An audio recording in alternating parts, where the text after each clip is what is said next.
দুর্গাপূজা, কালীপূজা, ভাইফোঁটা এই উৎসবগুলো তো আমাদের একেবারে জীবনের সঙ্গে জড়িয়ে, তাই না? আমরা প্রতি বছর পালন করি।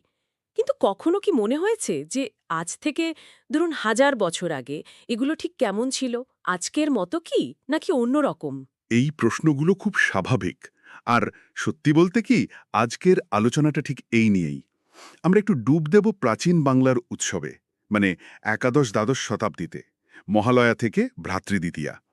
আর আমাদের গাইড হবে জিমুত বাহনের কালবিবেক। জীমোৎপাহন নামটা শুনলেই তো দায়ভাগের কথাই মনে পড়ে যায়। কিন্তু কালবিবেক এটাও তো উনির লেখা, তাই তো? এই বইটা ঠিক কি নিয়ে? ঠিক বলেছেন।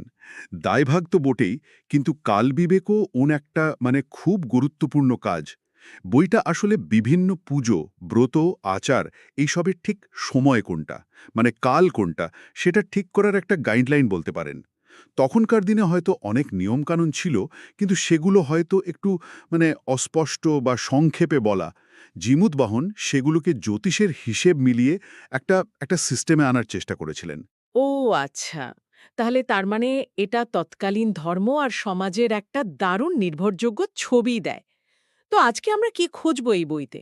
শুধু পুরনো নিয়মকানুন জানবো? শুধু জানা নয়, আমরা আসলে বোঝার চেষ্টা করব এই যে এত বছর ধরে উৎসবগুলো চলে আসছে, সেগুলো কিভাবে বদলেছে সময়ের সাথে সাথে। কালবিবেকের পাতা থেকে কিছু বেশ অবাক করা তথ্য উঠে আসবে, যেগুলো হয়তো আমরা এখন ভাবতেই পারি না। দেখব পুরনো রীতির সাথে আজকের পালনের মিল কোথায়, আর অমিলটাই বা কতটা। চলুন শুরু করা যাক এই টাইম ট্রাভেল